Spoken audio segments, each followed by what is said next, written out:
Fires in Lagos markets are not new. Over the past years, several markets have burned. Balogo, Munshi Market, Idumota, etc. Losses in lives, property, sometimes without proper investigations or enforcement of fire safety rules. Authorities often promise regulation reviews, building inspections, and emergency response upgrades. But enforcement tends to be patchy. Traders consistently report weak regulation, poorly maintained electrical systems, overcrowding, and poor infrastructure in market buildings. Authorities such as NEMA, Lagos State Fire Service, and the state government periodically issue directives. Install fire extinguishers, ensure patrons avoid storing flammable materials improperly, and check wiring. So let's invite our News Central correspondent, Israel Eferobo, who filed in that report from earlier. Israel, you're welcome. Thank you very much, Israel, for joining us this morning. Israel, thank you for joining us. My first question would be, when you got there, I know that you filed in the report, but I need you to tell us, because you saw it with your eyes, when you got there, what was the atmosphere like? What did you see? As you know, Quinn, good morning to you. And there were two fires, two incidences, like you rightly said, and indeed from the report as stated. So let's start from the very first one that started earlier in the day. So it was the one on Broad Street, and that fire started from the basement of the building, and the cause of that fire was as a result of some inverter malfunction, and that started blowing off, one after the other, and that was exactly what caused the stampede, so to speak, at that first tower. That was where we had the very first fire. The atmosphere there, which is your question, the atmosphere there at that point in time was that of apprehension, and people were just trying to scramble. News Central didn't get to that particular location as at the time the fire started, but videos that we saw online showed people jumping off the fourth floor, the fifth floor, the sixth floor of that particular building, which was indeed very, very dangerous for them. And according to them, they had to do that because there was some kind of poor ventilation in that building. They claim there was some kind of poor ventilation in that particular building, and that was why the smoke from the basement of that building that went all the way up the building covered the whole place. Already at this point in time, the protocol for fire was already triggered, which means that there was no longer power in the building, so the whole place was dark. Imagine a place where they claim it has a poor ventilation and then no power, so the smoke had nowhere else to escape to, and that was why they started breaking the glasses for them to be able to get some sort of ventilation and eventually start jumping off the building. The mood around there was that of sorrow and grief. I saw a man who was really crying, telling me that his boss, who unfortunately died in that fire incident, wasn't meant to be there on that particular day. He only came there to do a handover to the next person, and he unfortunately passed on. So people were standing by wondering, why do we still have such incidences of this nature happen on Lagos Island? That's the first fire. And the second fire that happened on that day happened about some buildings away from that first incident, and that was at Mandilas Central Plaza.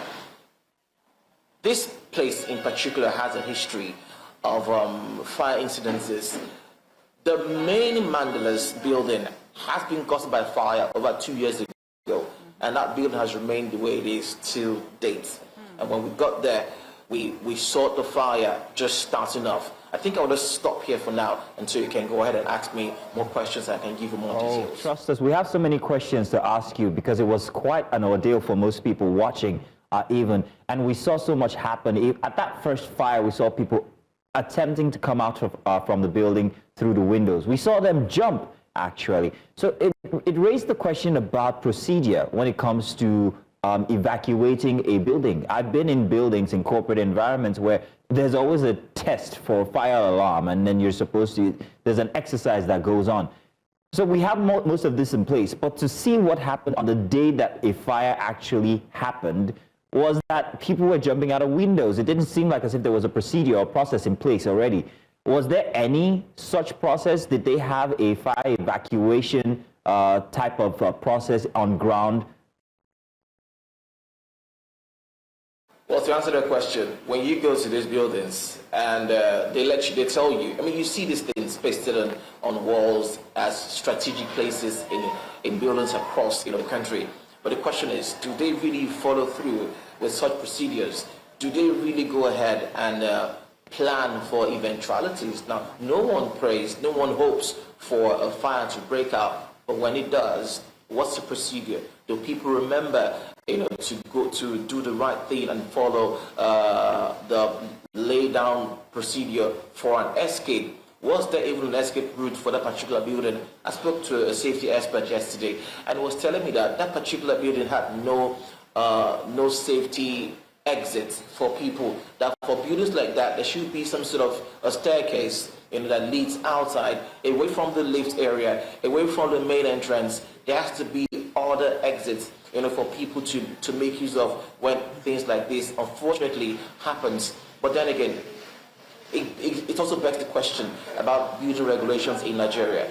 The people that go ahead to build these buildings, are they aware? Are they doing their job to ensure that that people who build buildings do so with the right procedure and up to the required standard for safety measures to be put in place? That's a question.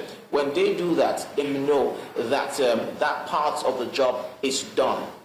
Okay. The next process will now be reinforcing the fact that they need to conduct these drills. There have to be simulations here and there, because you cannot rule out the fact that these situations, though we don't like them, though we don't pray for them, they can happen. And when they happen, what is the procedure like? What can they do?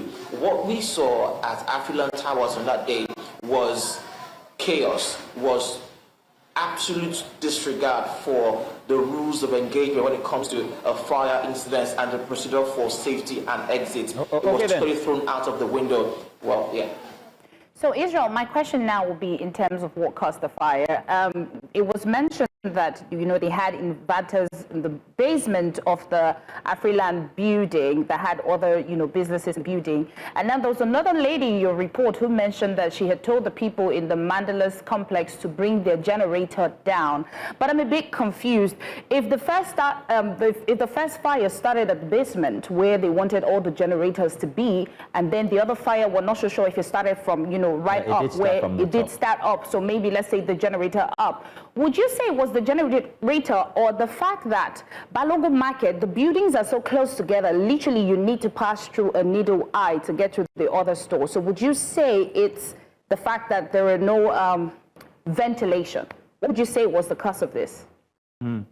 Unfortunately, I think we're going to try and reconnect with Ife. We seem to have lost that connection. Yes. Hopefully you had that question, but that's a very interesting question, Queen. I'll say. Because when you look at the first instance, the fire started below.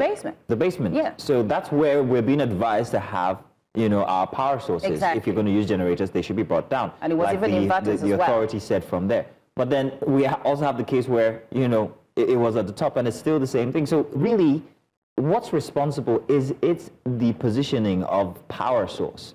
Or, are there other factors like you have noted, buildings being close together? And you asked me earlier whether I've been to Balogun. Of course I've been to Balogun Market. Neither was I. I think it's a very interesting part of Lagos, but I don't think that there was much town planning put into perspective. I think we have Israel back. Israel, Eferobo, I hope you heard Queen's question from before. Did you? Yes, I did. Can you hear me, Mazina? Yes, you can. Okay, so for Queen's question, so I was trying to respond saying that at this point in time, investigations are still ongoing as to determine the exact cause of the fire on Lagos Island, talking about the market that got burnt, the stores and the shops that got burnt at the Central Plaza. But for the Afriland Towers, it's already concluded it was due to a faulty inverter that was installed at the basement of the building. It malfunctioned, and that was what resulted into what we saw at Afriland Towers. That inverter was at the basement, yes. So, but for the Central Plaza fire that engulfed over 200 shops, according to the people on the ground, they said that it was due to a faulty, some sort of power surge. That was what caused the fire. Well, I spoke to the special advisor to the Lagos State governor on Central Business Districts, Bola Olumegbo. What she said was that the cause of the fire was as a result of generators being used on upper floors of those plazas. I asked her again, is she sure about this? And she said yes, that this is what caused the fires, and that they have gone ahead to serve them notices that for any shop owner, anyone with any sort of business around that vicinity, the center of business district, your generator should be placed on the ground floor, so there will be no risk of any fire happening at any floor of the building. But this is what she said to us. Yeah. Israel, real quick, we have to take the news at the top of the hour, but I don't want to let you leave without addressing something that happened. We also viral video of you getting assaulted by a gentleman. I wanted you to first off give us your reaction to what had happened, and I'm asking whether you have seen his post it's on social media where he mentioned that he was going through grief. So what's your take on that? Well, it's been a roller coaster week for us here at News Central. The reporters always out on the field, so sometimes it takes time for us to process some of these things. Yes, I have been my attention has been drawn to the fact that there has been some sort of apology video made by the gentleman. Well, is he even a gentleman? You know. So yeah. So that's I have seen that. But have I been able to process it? No, I haven't, because I'm still traumatized. I mean, we're just trying to do our job, and just the way I'm here right now, it's a studio environment, it's a studio setting. So we didn't even see this man, you know, lounging to us like that. You know, my cameraman didn't even know what's going on. What we just saw, we were already live. We're trying to go live on the news at 9, and that was exactly what we saw. So I've not been able to process that. I'm still trying to. I'm traumatized really, because it begs the question. I mean, how do we educate these people to know that, to let them understand that the journalist is just there to do their job and to help you? We understand that they may be going through some sort of grief. Not the point. I would have preferred the networks to give up on us, but unfortunately, well, if you can hear us, first of all, I'd say that you go through that process, that you take that in, and then hopefully, maybe we will have a situation where we could have that conversation on, you know, with much time on our hands. Yes. But thank you very much for bringing us the report, and also thank you very much for joining us here on Breakfast Extra to give us details, first-hand experience of what didn't make that report, and also your feelings regarding the incidents that transpired there between you and the gentleman.